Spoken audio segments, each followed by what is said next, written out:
नमस्कार, चार बड़ी खबरों में आपका स्वागत है। मैं हूं आपके साथ तरुणा। आज की पहली बड़ी खबर, केंद्रीय वित्त मंत्री निर्मला सीतारमण लोकसभा में नया आयकर बिल 2025 पेश कर दिया है। आयकर कानून को सरल बनाने के लिए नया कानून बनाने का ऐलान वित्त मंत्री ने 1 फरवरी 2025 के अपने बजट भाषण में किया था। दूसरी खबर, दिल्ली में महाराष्ट्र के डिप्टी सीएम एकनाथ शिंदे का सम्मान सियासत की वजह से बन गया। इस पर महाराष्ट्र की राजनीति में भी हंगामा नजर आ रहा है। वहीं तीसरी खबर, विश्व की अमूर्त धरोहर महाकुंभ में अभी तक 48 करोड़ से अधिक लोग स्नान कर चुके हैं। यह दुनिया का सबसे बड़ा समागम पहले ही बन चुका है। चौथी खबर, मध्य प्रदेश के ग्वालियर जिले में मुरार में गुरुवार की सुबह 6 साल के बच्चे का अपहरण का मामला सामने आया। तो आइए शुरू करते हैं चार बड़ी खबरें।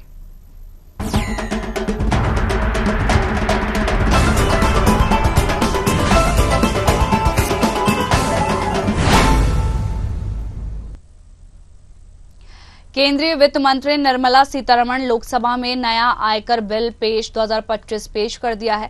आयकर कानून को सरल बनाने के लिए नया कानून बनाने का ऐलान वित्त मंत्री ने 1 फरवरी 2025 के अपने बजट भाषण में किया था। बता दें, केंद्रीय वित्त मंत्री निर्मला सीतारमण ने गुरुवार को लोकसभा में आयकर विधेयक 2025 पेश किया। इस दौरान विपक्षी सदस्यों ने विधेयक का जमकर विरोध किया। हालांकि सदन ने इसे प्रस्तुत करने के लिए ध्वनि मत से प्रस्ताव पारित कर दिया। विधेयक को पेश करते हुए सीतारमण ने लोकसभा में बिल पेश करने के बाद अध्यक्ष ओम बिरला से इसे सदन की प्रवर समिति को भेजने का आग्रह किया। यह समिति अगले सत्र के पहले दिन तक अपनी रिपोर्ट प्रस्तुत करेगी। उन्होंने अध्यक्ष से प्रस्तावित पैनल की संरचना और नियमों पर भी निर्णय लेने का आग्रह किया है। वहीं इस पर ज्यादा चर्चा के लिए हमारे साथ राजनीतिक विश्लेषक मनीष अग्रवाल जी जुड़ गए। मनीष जी, आपका बहुत बहुत स्वागत है न्यूज आवर पर। वित्त मंत्री निर्मला सीतारमण ने बिल पेश किया है, साथ ही इनकम टैक्स बिल पेश किया है और उसके अंदर भारत के टैक्स सिस्टम में सुधार के लिए एक बड़ी कोशिश की गई है। भारत में टैक्स सिस्टम में सुधार की सरकार ने काफी कोशिशें करी है, इस बजट में भी करी है, लेकिन टैक्स लॉज को एक बार रिविजिट करना बहुत जरूरी था भारत में, क्योंकि बहुत दिन से इसमें कोई बदलाव नहीं हुआ था। तो मुझे लगता है निर्मला सीतारमण जी ने जो आज बिल पेश करा है और बीजेपी ने इस बार स्ट्रेटेजिकली इसको कमेटीज को रेफर करना शुरू करा है बिल को, जिससे कि इस पर सारे डिस्कशन हो जाए, लोगों के व्यूज आ जाए और फिर ये पार्लियामेंट से पास हो, तो ये न लगे कि सरकार जबरदस्ती कर रही है। लेकिन ये एक अच्छा स्टेप है कि जो चीजें हम पढ़ रहे हैं उनके सुबह से जो अभी तक पब्लिक डोमेन में आए हैं वो सोसाइटी के लिए लार्जर बेनिफिट के लिए ही चेंजेस करेगा। जी, जो बिल वित्त मंत्री निर्मला सीतारमण ने पेश किया है उसका विपक्ष ने विरोध भी किया था। साथ ही ये जो बिल पेश हुआ है ध्वनि मत से पारित हुआ है। साथ ही नए इनकम टैक्स बिल का उद्देश्य मौजूदा टैक्स सिस्टम में सुधार करने के साथ ही इसमें ज्यादा सुव्यवस्थित, आसान और पारदर्शी बनाना है इस टैक्स सिस्टम को। जी, बिल का उद्देश्य यही है कि टैक्स सिस्टम जो है जितना ज्यादा से ज्यादा पारदर्शी होगा, जितना लोगों के लिए फ्रेंडली होगा, उतना ज्यादा लोग उस चीजों की तरफ बढ़ेंगे। इस बार देखिए सरकार ने अभूतपूर्व बदलाव करते हुए 12,75,000 तक की इनकम को टैक्स फ्री करवाया। तो सरकार ने उसके संग लॉ को भी इजी करने की कोशिश करी है और विपक्ष आज इसका विरोध कर रहा था। विपक्ष ने तो अभी बिल पढ़ा ही नहीं है, आज तो ये टेबल हुआ है। तो क्या विपक्ष ने टेबल होते ही सारा बिल पढ़ लिया, सारी चीजें समझ ली? विपक्ष को उसे समय देना चाहिए, समझना चाहिए और ये इवैल्यूएट करना चाहिए कि कौन सी चीजें जो है जनता के हित में है और कौन सी राजनीतिक हित में है विरोध करनी है। जी, और ये जो प्रवर समिति बनाई गई है इसकी वजह क्या है? इस तरीके की समिति बना के सरकार उसका जर्नल ओपिनियन लेना चाहती है, क्योंकि इस समिति में हर तरीके की राजनीतिक पार्टी के लोग होंगे, सबके विचार और मत आ जाएंगे। अगर कोई भी जब सरकार प्रोड्यूस करती है तो जरूरी नहीं है कि वो हर तरीके से कंप्लीट ही हो, लेकिन अगर प्रवर समिति उसमें कुछ रिकमेंडेशन देती है, सरकार को वो जनहित में और उचित लगती है, तो सरकार भी संशोधन के माध्यम से उन्हें इनकॉर्पोरेट करके फिर इस बिल को पास कराएगी। जी, आप हमारे साथ बने रहिएगा।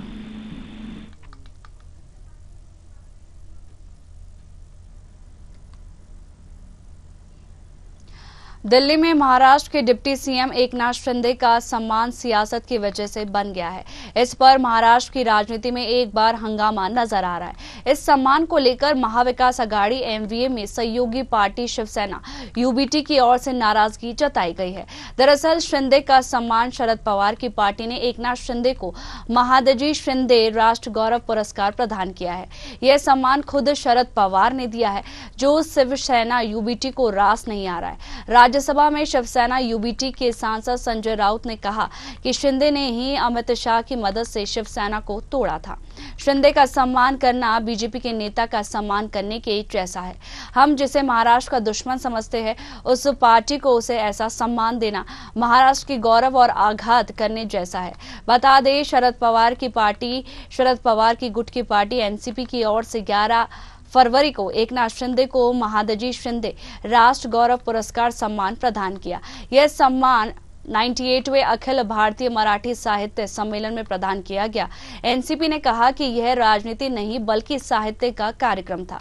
एनसीपी सांसद अमोल कोल्हे ने इसे लेकर कहा, संजय राउत अपनी निजी राय जाहिर कर सकते हैं, वे स्वतंत्र है। वहीं इस पर ज्यादा चर्चा के लिए हमारे साथ मनीष अग्रवाल जी जुड़ गए। मनीष जी, पुरस्कार को लेकर राजनीति क्यों गरमाई हुई है, क्यों इतना उठापटक हो रही है महाराष्ट्र की राजनीति में? इससे ना उद्धव ठाकरे को ये मानना नहीं चाह रहे कि आज उनका अस्तित्व जो है महाराष्ट्र में कम होता जा रहा है। अगर शरद पवार जी ने सम्मान कराया तो उन्होंने सम्मान महाराष्ट्र के भूतपूर्व मुख्यमंत्री और वर्तमान में उप मुख्यमंत्री का करा है। अगर वो उद्धव ठाकरे शिवसेना को पसंद नहीं आ रहा तो उनका इसके विरोध जताने या न जताने से कोई फर्क नहीं पड़ता। देखिए, महाराष्ट्र की राजनीति जो है कहीं ना कहीं साल 6 महीने में स्टेबल हो जाएगी।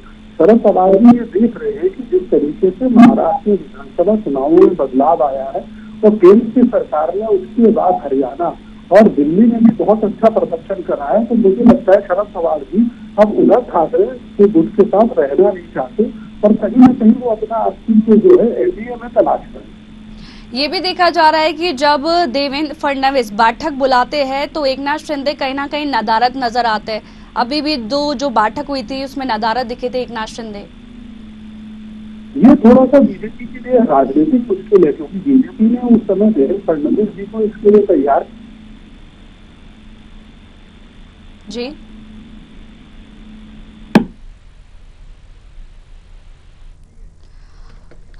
हम वापस से जुड़ने की कोशिश करेंगे। वहीं आपको बता दें कि शरद पवार ने पहनाया शिंदे को ताज और इसी को लेकर राजनीति गरमाई हुई है। साथ ही जो एकनाथ शिंदे है वो पार्टी से नदारद आते हैं और साथ ही बैठकों में भी शामिल नहीं होते हैं और पुरस्कार को लेकर भी सियासत गरमाई हुई है।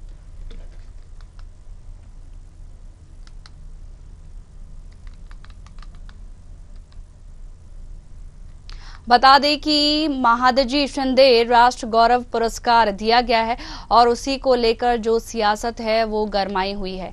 शरद पवार ने शिंदे का सम्मान किया है और उद्धव गुट नाराज क्यों है, आखिर इसकी वजह क्या है कि वो नाराज है?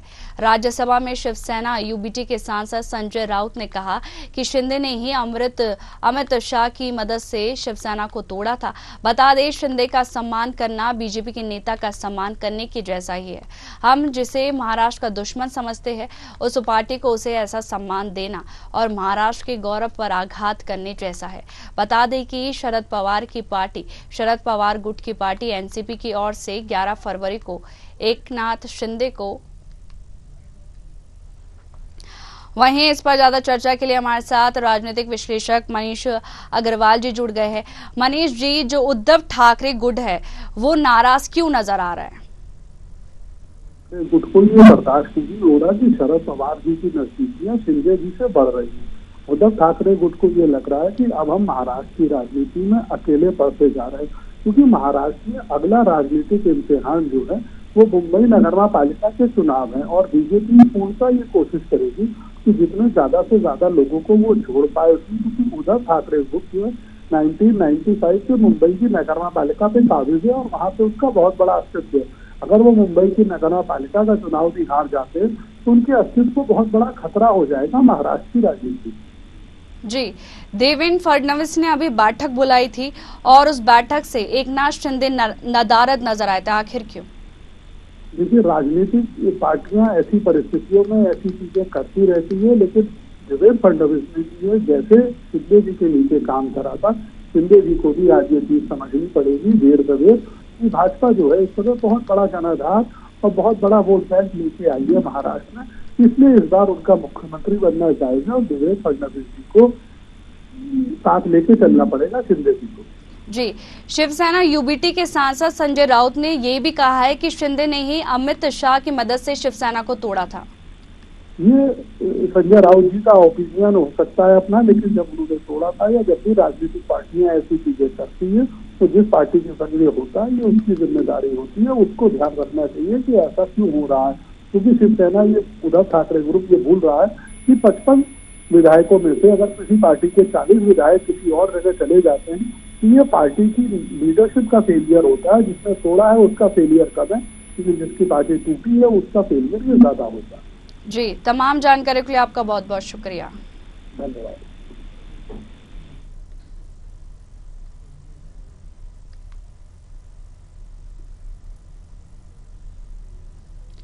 विश्व की अमूर्त धरोहर महाकुंभ में अभी तक 48 करोड़ से अधिक लोग स्नान कर चुके हैं। यह दुनिया का सबसे बड़ा समागम पहले ही बन चुका है। मेला प्रशासन ने अब पहले से घोषित 4 विश्व रिकॉर्ड बनाने की योजना पर अमल शुरू कर दिया है। शुक्रवार से इसकी शुरुआत होगी। पहले दिन 14 फरवरी को संगम क्षेत्र में 15,000 सफाई कर्मचारी एक साथ गंगा तट पर 10 किलोमीटर लंबाई में सफाई करेंगे। बता दें, 15 फरवरी को 300 कर्मचारी नदी में उतर कर सफाई अभियान को रफ्तार देंगे। रिकॉर्ड की श्रृंखला में ही 16 फरवरी को त्रिवेणी मार्ग पर 1000 ई रिक्शा चलाने का रिकॉर्ड भी बनेगा, जबकि 17 फरवरी को 10,000 लोगों के हाथ के छापे हैंड प्रिंट लोगों का रिकॉर्ड भी बनाया जाएगा। ऐसे में विश्व रिकॉर्ड बनाए जाने की तैयारी शुरू हो गई है। इसके लिए Guinness book of world record की टीम भी यहां पहुंच चुकी है। मेला प्रशासन भी इसके लिए कमर कसकर तैयार है। वहीं आपको बता दें कि वर्ल्ड रिकॉर्ड की टीम जो है वो प्रयागराज पहुंच गई है। महाकुंभ में बनेगा 4 विश्व रिकॉर्ड। वहीं आपको बता दें कि सफाई अभियान से ई रिक्शा संचालन भी होगा, साथ ही एक नया कीर्तिमान स्थापित होगा। मेला प्रशासन ने जो तैयारी है वो पूरी शुरू कर दी है। वहीं आपको बता दें, मेला प्रशासन ने अब पहले से घोषित 4 विश्व रिकॉर्ड बनाने की योजना पर अमल करना शुरू कर दिया है। इसकी शुरुआत पहले दिन 14 फरवरी को संगम क्षेत्र में 15,000 सफाई कर्मचारी एक साथ गंगा तट पर 100 किलोमीटर लंबाई में सफाई करेंगे। बता दें, 15 फरवरी को 300 कर्मचारी नदी में उतरकर सफाई अभियान को रफ्तार देंगे और प्रयागराज में विश्व रिकॉर्ड बनने वाला है। वहीं आपको बता दें कि महाकुंभ में इस बार नया कीर्तिमान स्थापित होगा। रिकॉर्ड की श्रृंखला में ही 16 फरवरी को त्रिवेणी संगम पर 1000 ई रिक्शा चलाने का रिकॉर्ड भी बनेगा। वहीं 17 फरवरी को 10,000 लोगों के हाथ के छापे हैंड प्रिंट का भी रिकॉर्ड भी बनाया जाएगा। बता दें, विश्व रिकॉर्ड बनाए जाने की तैयारी शुरू हो गई है। इसके लिए Guinness book of world record की टीम यहां पर पहुंच चुकी है। बता दें, मेला प्रशासन भी इसके लिए कमर कसकर तैयार है।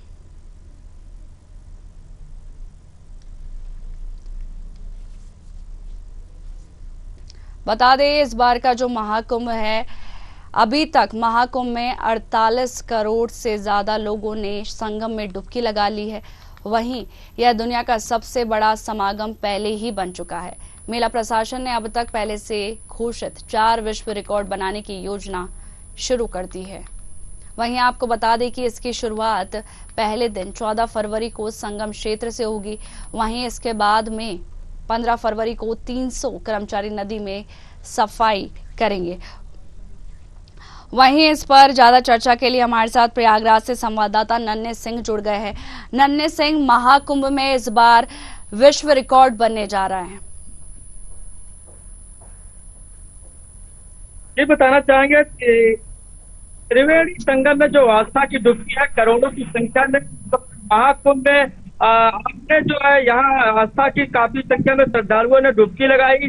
जो 13 फरवरी से पहला स्नान पर्व स्टार्ट हुआ और जो 26 फरवरी तक चलेगा। 3 शाही स्नान थे, जो मकर संक्रांति, मौनी अमावस्या पर बसंत पंचमी को पूरी तरह सफलता और कल्पवासियों का कह सकते हैं कल्पवास भी पूरा हो चुका है। वो 14 फरवरी से लगातार 1 महीने का कल्पवास करते नजर आए और वो जो है माघ पूर्णिमा में 1 महीने उनका कल्पवास पूरा हुआ। वो स्नान करने के बाद अब अपने गंतव्य की ओर रवाना हो चुके हैं, निकल चुके हैं। लोग अभी निकल रहे हैं। हालांकि बात की जाए इस बार जो महाकुंभ है, त्रिवेणी संगम में जो आस्था की डुबकी करोड़ों संख्या में जो श्रद्धालु यहाँ आए, वो एक कीर्तिमान स्थापित करता हुआ नजर आ रहा है। जिस तरह देखा जाए सरकार द्वारा जिस तरह 40 करोड़ से ज्यादा श्रद्धालुओं आने की जो अनुमानित आंकड़ा जो लगाई थी, उससे भी ज्यादा कह सकते हैं कि इस समय लगभग 48 करोड़ से ज्यादा श्रद्धालु अब तक स्नान कर चुके हैं और नए कीर्तिमान की ओर जो है ये लगातार अग्रसर है। 50 करोड़ इस समय में आप कह सकते हैं कि ये पूरा कर लेगा आंकड़ा। और जिस तरह यहाँ जो स्वच्छताग्राही है, सफाई कर्मी है, वो भी पूरी तरह 10 से ज्यादा वो भी यहाँ कर्मचारी है, वो भी एक साथ सफाई करते हुए नजर आए, वो भी एक कीर्तिमान स्थापित करेगा। हालांकि बात किया जाए त्रिवेणी संगम में आस्था की डुबकी है, स्वच्छ लेकर कई साधु संत देश विदेश के लोग जो है यहाँ आज कई पर्वों पर जो है स्नान किए, अमृत स्नान किए। लेकिन जो यहाँ के कई प्रदेशों के विधायक, सांसद और सीएम और डिप्टी सीएम से लेकर राज्यपाल, प्रधानमंत्री तक स्नान कर चुके हैं, राष्ट्रपति भी स्नान कर चुके हैं। हालांकि जो बात किया जाए जो आंकड़ा का है, जो कह सकते हैं कि जो नए कीर्तिमान की ओर निरंतर बढ़ता चला जाता है और यहाँ आगे जो है ये कई रिकॉर्ड जो है बनाने की ओर आगे ये जो है बन सकता है। लेकिन देखा जाए तो आस्था की डुबकी है, वो करोड़ों की संख्या में जो श्रद्धालु हैं वो बराबर लगा रहे हैं, लगातार जो है उनकी आस्था की डुबकी लग रही है। आज जिस तरह से कई प्रदेश के जो है राज्यपाल और कह सकते हैं सीएम, विधायक, सांसद, विधायक और आस्था की डुबकी का उनके साथ जो है शायद है वो इनका नेतृत्व करते नजर आए। हालांकि किया जाए यहाँ से कई जो है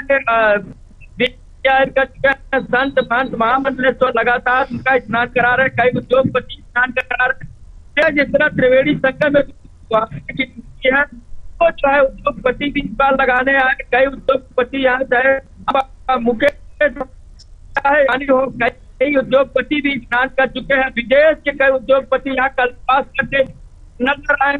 और देखा जाए जिस तरह त्रिवेणी संगम में जो आस्था की डुबकी है वो लगातार जारी है। और देखा जाए जो नए कीर्तिमान जो बनता जा रहा है उसकी तैयारी प्रशासन ने बना ली। लगातार जो मेलाधिकारी है उस पर काम करते हैं, तो कीर्तिमान है वो लंबा स्थापित होगा। हालांकि बात किया जाए जो त्रिवेणी संगम में है जो आस्था की डुबकी लगा रहे हैं, कह सकते हैं जो श्रद्धालु ही नहीं पूरे एक विश्व का श्रद्धालुओं का कीर्तिमान स्थापित होगा। सभी चाहते हैं कि हम त्रिवेणी संगम में और 144 साल बाद जो ये महाकुंभ के साक्षी बने। हालांकि कई लोगों ने सेल्फी, यहाँ सेल्फी पॉइंट बना गया, सेल्फी भी नजर आए। कई लोगों का जो सेल्फी पॉइंट में देखा जाए जिस तरह से त्रिवेणी संगम में जब प्रधानमंत्री नरेंद्र मोदी ने ईस्टर्न महाकुंभ का आगाज किया था, पूजन किया था और उसके बाद यहाँ के कई मुख्यमंत्री और कई श्रद्धालु, कई विदेश के संत लगातार आना शुरू हो चुके थे।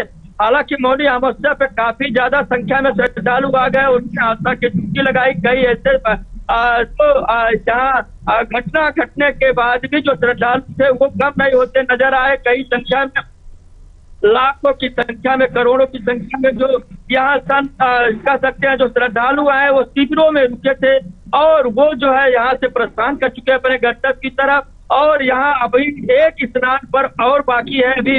अभी कह सकते हैं शिवरात्रि जो 26 फरवरी को शिवरात्रि की भी तैयारी चल रही है। शिवरात्रि के पहले ये आंकड़ा पार करता नजर आएगा। हालांकि बात किया जाए जो आंकड़ा है वो 50 करोड़ के पार होगा। जो स्वच्छताग्राही है वो 10,000 से ज्यादा वो भी स्नान करेंगे, सफाई करते नजर आएंगे। और यहाँ की जो कीर्तिमान है वो लंबे समय तक इसको एक ये इतिहास के पन्नों में अपना नाम दर्ज कराते हुए महाकुंभ नगर जो जनपद बनाया गया है वो कहीं न कहीं अपना साफ ही जिला है वो एक नया स्थान यहाँ जो है इतिहास में इसका दर्ज हो जाएगा। हालांकि जो प्रयागराज के जो त्रिवेणी संगम में जो आस्था की डुबकी है अभी भी लाखों संख्या में जो है डेली यहाँ पे आ रहे हैं और आस्था की डुबकी लगा रहे हैं और ये निरंतर अभी 26 फरवरी तक चलता रहेगा। तब तक कई कीर्तिमान यहाँ स्थापित होते नजर आएंगे। हालांकि जिस तरह कहा जा सकता है कि जो त्रिवेणी संगम है पतित पावनी माँ गंगा यमुना सरस्वती की जो त्रिवेणी संगम है लोग हिंदू पर्व में लोग गंगा माँ की आरती करते हैं, पूजन करते हैं, हवन करते हैं, विशेष पर्वों में स्नान करते हैं, दान करते हैं। लेकिन इस बार जो महाकुंभ लग रहा है महाकुंभ में जो माँ गंगा यमुना और सरस्वती का जो तीनों नदियां यहाँ विराजमान है वहाँ जो चाहते हैं श्रद्धालु की हमारे जो विश्व के सबसे बड़े आध्यात्मिक धार्मिक महाकुंभ के हम साथी बने वो लगातार इसमें साथी बनते हुए नजर आ रहे हैं। कई लोगों का यहाँ जिस तरह से कह सकते हैं कि त्रिवेणी संगम में जो आस्था की डुबकी लगाए और उसका एक अपना कीर्तिमान स्थापित बहुत जल्द ही इसका जो साथी बनेंगे। और देखा जाए जो त्रिवेणी संगम में जो आस्था की डुबकी है प्रशासन भी पूरी तरह से मुस्तैद है। यहाँ जो मेला अधिकारी से लेकर सभी अधिकारियों का यहाँ जो तैयारी बनाई जा रही तैयारी चल रही है वो कीर्तिमान की ओर स्थापित के लिए है। वो आगे किस तरह से जो महाकुंभ को दिव्य और भव्य और डिजिटल महाकुंभ का एक नाम दिया जाए, एक विश्व रिकॉर्ड बनाया जाए, उस अभी तक के सभी विश्व रिकॉर्ड को तोड़ते हुए महाकुंभ नगर जो जिला है वो पूरी तरह से अग्रसर होगा, जो इतिहास के पन्नों में दर्ज होगा। हालांकि बात किया जाए जो त्रिवेणी संगम में जो आस्था की डुबकी है वो करोड़ों की संख्या में श्रद्धालु अभी भी आएंगे। 26 फरवरी तक का समय है, कई कीर्तिमान स्थापित होते नजर आएंगे। लेकिन देखा जाए जो आस्था की डुबकी है जो महापर्व कुंभ का जो महापर्व चल रहा है उससे अभी भी जो श्रद्धालु है कई यहाँ पे कई स्नान कर रहे हैं, कई लोग यहाँ पे पूजन कर रहे हैं और यहाँ भंडारे का भी आयोजन कर रहे हैं। और जिस तरह देखा जाए इस बार त्रिवेणी संगम में जो आस्था की डुबकी थी वो कड़ाके की ठंड में जो यहाँ कल्पवास उन्होंने जो है कड़ी तप और जप के साथ 1 महीनों तक वो जो है यहाँ कल्पवास करते नजर आए। कह सकते हैं जो आस्था होती है वो भारी पड़ती है और जो श्रद्धालु थे वो जो है लैन बसेरे के अलावा जो है खुले आसमान में वो जो है रात बिताए और स्नान किया। यहाँ से वो बड़े गंतव्य की ओर रवाना हुए। हालांकि बात किया जाए जो त्रिवेणी संगम में जो आस्था की डुबकी जो है अभी की जो श्रद्धालु हैं वो यहाँ पे अपनी कीर्तिमान जो यहाँ जो कह सकते हैं जो महाकुंभ नगर का जो कीर्तिमान स्थापित होगा उसमें वो साथी बनेंगे और जो यहाँ कर्मचारी लगाए गए वो भी साथी बनेंगे और सभी अपने कामों में लगातार तत्पर है। कह सकते हैं यहाँ पे जिस तरह से जी नन्हे इस बार का जो महाकुंभ है वो नया कीर्तिमान स्थापित करेगा, साथ ही 50 करोड़ से ज्यादा श्रद्धालु संगम में डुबकी लगाएंगे और ये विश्व रिकॉर्ड बनेगा। फिलहाल आप हमें आगे भी अपडेट देते रहिएगा। तमाम जानकारी के लिए आपका बहुत बहुत शुक्रिया।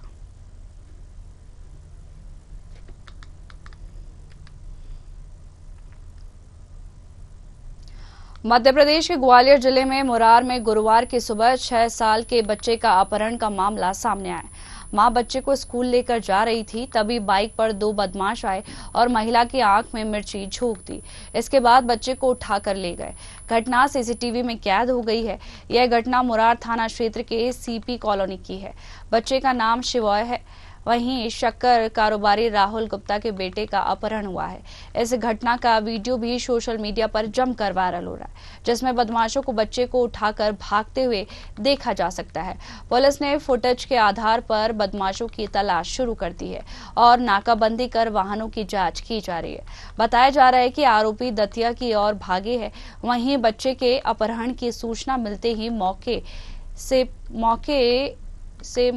ने पहुंचकर मां ने पूछताछ की और इसके बाद आरोपियों की तलाश तेज कर दी है। वहीं इलाके में इस वारदात के बाद दहशत का माहौल है। बच्चे को ले गए उठा के, 2 लोग थे, मिर्ची जोक के ले गए। मेरी वाइफ की मिर्ची जोक दी है, बच्चे को उठा के ले गए। वो छोड़ने गई थी बच्चे को। कौन से स्कूल में पढ़ता था? Little Angels. क्या नाम था? शिवाय गुप्ता। तो क्या आपके घर पे? मेरा शक्कर और गुड़ का काम है, होलसेल का। कौन लोग हैं, क्या नहीं जानकारी बिल्कुल भी। ये कैसे क्या घटना बढ़ना है, क्या लग रहा है आपको? मुझे तो कुछ समझ में नहीं आ रहा। बच्चों को तो हम कई सालों से छोड़ रहे हैं यहाँ, कोई दिक्कत ऐसी आई नहीं है। आज जाने कैसे ये हो गया। घटना के बाद कोई कॉल वगैरह आया? नहीं, अभी तो कोई नहीं आया। कैसे आए थे बदमाश? मोटरसाइकिल से थे। अच्छा, बच्चे को लेके कौन जा रहा था स्कूल? बच्चे को छोड़ने गई थी मेरी वाइफ। फिर मिर्ची हाँ, मिर्ची झोंक दी उनकी आंखों पे और बच्चे को उठा के ले गए। सुबह बच्चे को छोड़ने जा रही थी बस पे, लैंड स्कूल में पढ़ता है बच्चा। वो एकदम दो युवक आए लाल बाइक पर, उन्होंने आंखों में मिर्ची झोंकी उसकी और उसको खींच के ले गए। पीछे भागी बेचारी, बहुत उन्होंने एक पत्थर भी उठाया, आंखें बंद की जब तक वो निकल के भाग गए। बच्चे के पिता का क्या नाम है? क्या राहुल गुल। क्या करते हैं? शक्कर का कारोबार है गंज में, सदर बाजार में। बच्चे का क्या नाम है? बच्चे का है शिवांश। क्या लगता है किससे क्यों घटनाक्रम हुआ है जी पूरा? अब समझ में नहीं आ रहा साहब, ये पुलिस प्रशासन लगा हुआ है। कोई कहता है पुराने कर्मचारी हैं, कोई कहता है कुछ है, कोई यहाँ से पता लगा पुलिस ने अभी लगाया, क्राइम ब्रांच वालों ने देखा है कि 3 दिन से रेकी कर रहे थे, जो प्रशासन लगा हुआ है इसमें कैमरे में देख रहे हैं कुछ। अभी देखिए, ये 8:10 पे सवेरे की घटना है ये। इसमें जो एक 6 वर्षीय बालक हैं, उनकी मदर जो है ड्रॉप करने जा रही थी स्कूल बस पर, तो उस समय अचानक 2 बदमाशों ने ओवर पावर किया मदर को, मिर्ची वगैरह झोंकी उन पर, और उसके बाद बच्चे को लिफ्ट कर लिया, किडनैप कर लिया है। और अभी जो है इस विषय में अपराध कायम करते हुए अग्रिम विवेचना मतलब इस संबंध में की जा रही है। सर कितने बदमाश थे? 2 बदमाश थे जो बेसिकली मोटरसाइकिल पे प्रत्यक्ष रूप से मतलब मूवमेंट में दिखे हैं, और इन्वेस्टिगेशन के दौरान और एस्पेक्ट्स क्लियर होंगे तो शेयर किए जाएंगे। वहीं इस खबर पर ज्यादा चर्चा के लिए वहीं आपको बता दें कि 6 साल के बच्चे का अपहरण किया गया है, और वहीं बाइक सवार बदमाशों ने ये अपहरण किया है और आरोपियों की जो तलाश है वो जारी है। वहीं आपको बता दें कि आरोपी दतिया की ओर भागे हैं। वहीं बच्चे के अपहरण की सूचना मिलते ही पुलिस ने मौके पर पहुंचकर मां से पूछताछ की है। इसके साथ आरोपियों की तलाश तेज कर दी गई है। वहीं इलाके में इस वारदात के बाद दहशत का माहौल बना हुआ है। बता दें, ग्वालियर में बच्चे का अपहरण किया गया है और 2 बदमाशों ने अपहरण किया है, और जो बदमाश थे वो बाइक पर सवार होकर आए थे। वहीं आपको बता दें कि महिला की आंख में मिर्ची झोंक दी और इसके बाद में बच्चे को उठाकर ले गए, और ये जो पूरी घटना है वो सीसीटीवी कैमरे में कैद हो गई है। वहीं खबर पर ज्यादा चर्चा के लिए ग्वालियर से संवाददाता मोनू राठौर जुड़ गए हैं। मोनू, 6 साल के बच्चे का अपहरण किया गया है, क्या आरोपियों को क्या पुलिस ने आरोपियों को पकड़ लिया है या नहीं? सुबह का बहुत बड़ा हादसा हुआ है कि जो ग्वालियर में अपनी माँ अपने बेटे को छोड़ने उसको जा रही थी, मगर रास्ते में नहीं पता कि अनहोनी वाली है, तो मगर माँ बाइक से आए कि माँ के हाथों में मछली रखकर माँ को धक्का मारकर बच्चे का अपहरण कर लिया।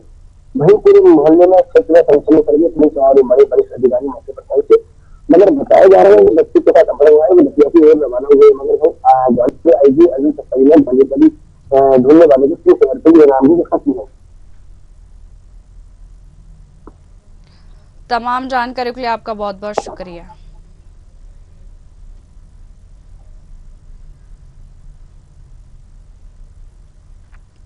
फिलहाल 4 बड़ी खबरों में इतना ही। बने रहिए न्यूज़ आवर के साथ। नमस्कार।